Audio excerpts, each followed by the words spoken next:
Hello పిల్లలు, welcome to చిన్న కథలు. మీకు చిన్న పొడుపు కథ. ఎముకలు లేని శరీరం, నాలుక లేని నోరు అన్నీ చెబుతుంది, కానీ దానికి ఏమీ తెలియదు. ఏమిటది? మీకు తెలిస్తే కామెంట్ సెక్షన్లో కామెంట్ చేయండి. ఇప్పుడు మన కథలోకి వెళ్దాం.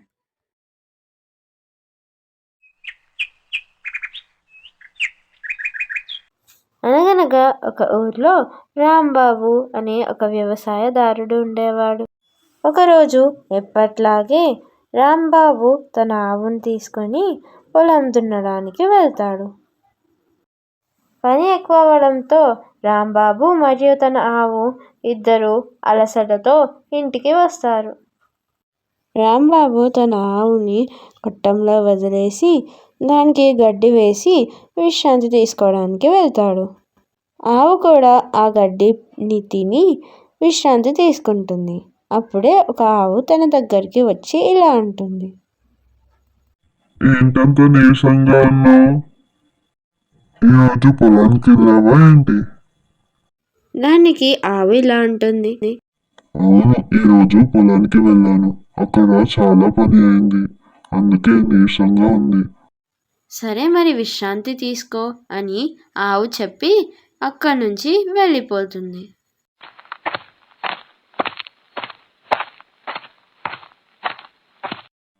ఏంటి ఎక్కడికో వెళ్ళొస్తున్నట్టున్నావు ఈ సమయంలో? ఇలా ఒక గాడిద ఎదురైనప్పుడు అంటుంది. నేను రాంబాబు ఇంటికి వెళ్ళి వస్తున్నాను. రాంబాబు తన ఆవుని చాలా కష్టపెడుతున్నాడు. పాపం ఆ ఆవుతో చాలా పని చేయించుకుంటున్నాడు, కానీ ఆ ఆవుకు మాత్రం మంచి భోజనం పెట్టడమే లేదు. అలా అని ఆవు అక్కడి నుంచి వెళ్ళిపోతుంది.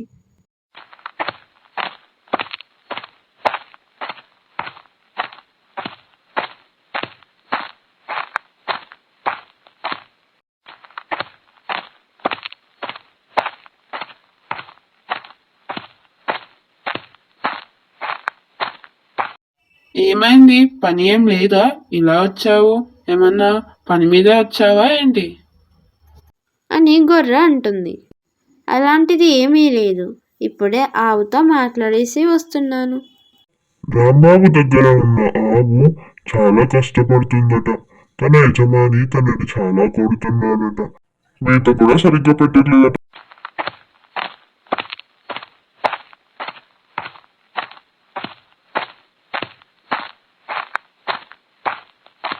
ఓనర్ గారు, మీరు నన్ను చాలా బాగా చూసుకుంటున్నారు, కానీ ఆ రాంబాబు తన ఆవుని చాలా కష్టపెడుతున్నాడు.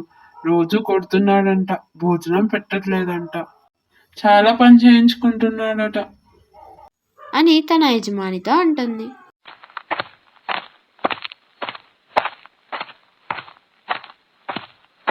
ఏంటి రాంబాబు, నీ ఆవుని అంత కష్టపెడుతున్నావు?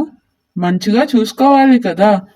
అది మూగజీవి, అది మనకి ఎంతో సహాయపడుతుంది. నువ్వు దానికి అలా చేయడం న్యాయమేనా? అని గొర్రె యజమాని రాంబాబుతో ఆ గొర్రె యజమాని చెప్పిన మాటలు విని రాంబాబు కోపంతో ఇంటికి వస్తాడు.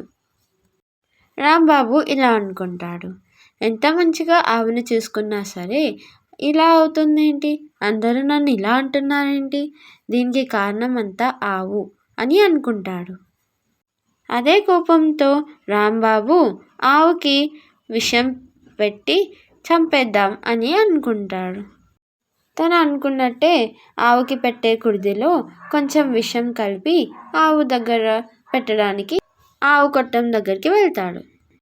అది తెలియక ఆవు తన యజమాని పెట్టిన కుడితినే తాగుతుంది. ఆవు చనిపోతుంది. పిల్లలు, దీన్ని బట్టి మనకేం తెలుస్తుందంటే, ఇతరుల మాటలు విని మన అనుకునే వ్యక్తులను కష్టపెట్టకూడదు. కష్టపెడితే ఫలితం చాలా దారుణంగా ఉంటుంది.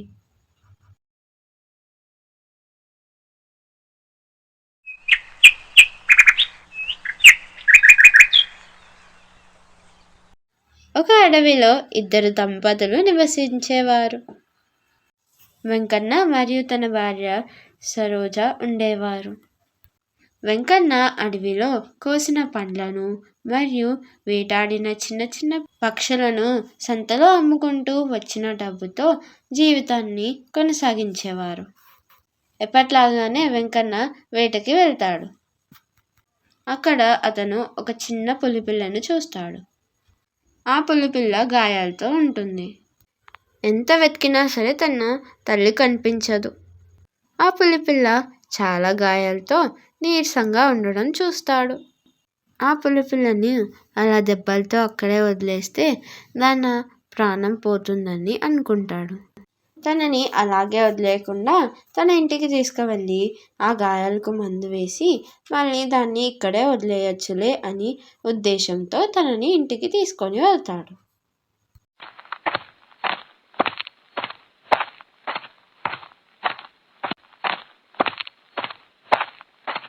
వెంకన్న తను తెచ్చిన పులిపిల్లను తన భార్య సరోజాకు చూపిస్తాడు. సరోజ ఆశ్చర్యపోతూ ఇలా అంటుంది, ఈ పులిపిల్లను ఎక్కడి నుంచి తీసుకొచ్చావు?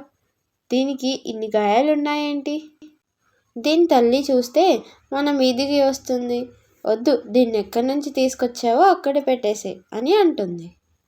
ఈ పులిపిల్ల చాలా గాయాలతో కనబడింది. చూసిన వెంటనే వదలబుద్ధి కాలేదు.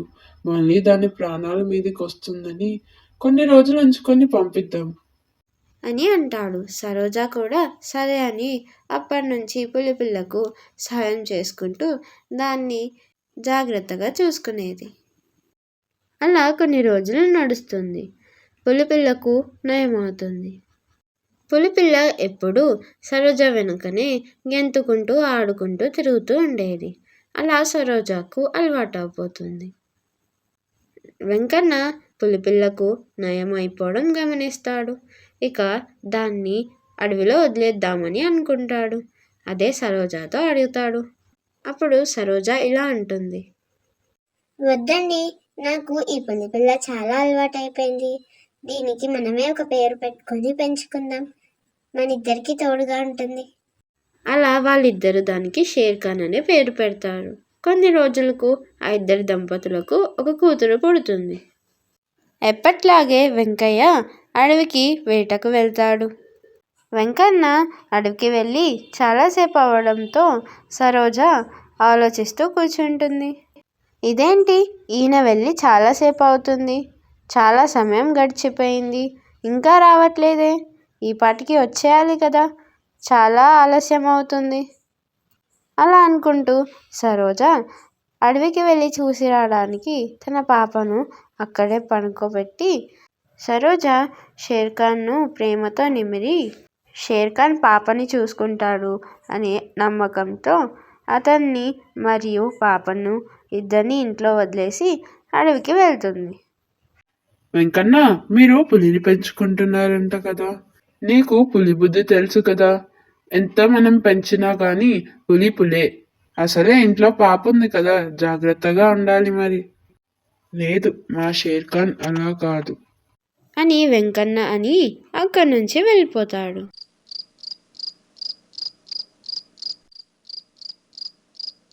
ఏంటి సరోజ, పాపను వదిలేసి నువ్వు ఒక్కదానివే వచ్చావు? షేర్ఖాన్ కూడా పాపతోనే ఉన్నాడా? మీరు ఇంకా రాకపోయేసరికి చాలాసేపు ఎదురు చూసి పాపని షేర్ఖాన్తో వదిలేసే వచ్చానండి. ఏంటి ఇంత ఆలస్యం? సరే పద, ఇంటికి వెళ్దాం. పాప షేర్ఖాన్తో పాటు ఒకతే ఉంది అని చెప్పి ఇంటికి వెళ్ళడం మొదలు పెడతారు. అలా ఇద్దరు ఇంటికి చేరుతారు. వారిద్దరూ ఇంటి ముందుకి చేరిన వెంటనే షేర్ఖాన్ రక్తంతో కనబడుతుంది. అది చూసిన వెంకయ్య మరియు సరోజ ఇద్దరూ వారి పాపని ఏమో చేసుంటుందేమో అని అనుకుంటారు. వెంకయ్య పక్కనే ఉన్న గొడ్డలిని తీసుకొని షేర్ఖాన్పై విసురుతాడు. వెంటనే ఇంటి లోపలికి వెళ్ళి పాపకేమైందో అని చూస్తారు. వెంకయ్య మరియు సరోజ ఇద్దరు పాప పక్కన ఒక తోడేలు పడి ఉండడం చూస్తారు. అది చనిపోయి ఉంటుంది. ఇద్దరు వెంటనే బయటికి పరుగులు తీస్తారు. అప్పటికే షేర్ఖాన్ బయట చనిపోయి ఉంటుంది. వెంకన్న మరియు సరోజ ఇద్దరు వారు పెంచిన షేర్ఖాన్నే వారి చేతులారా చంపుకోవడం ద్వారా బాధపడతారు. పిల్లలు, ఈ కథకు నీతి ఆలోచించి నిర్ణయాలు తీసుకోవాలి. ఇంకా ఇలాంటి కథల కోసం మమ్మల్ని సపోర్ట్ చేయడానికి ప్లీజ్ సబ్స్క్రైబ్ చేసుకోండి. వీడియో నచ్చితే కామెంట్ చేయండి, లైక్ చేయండి, షేర్ చేయండి అండ్ సబ్స్క్రైబ్ చేయండి. బాయ్ పిల్లలు, మళ్ళీ కలుద్దాం.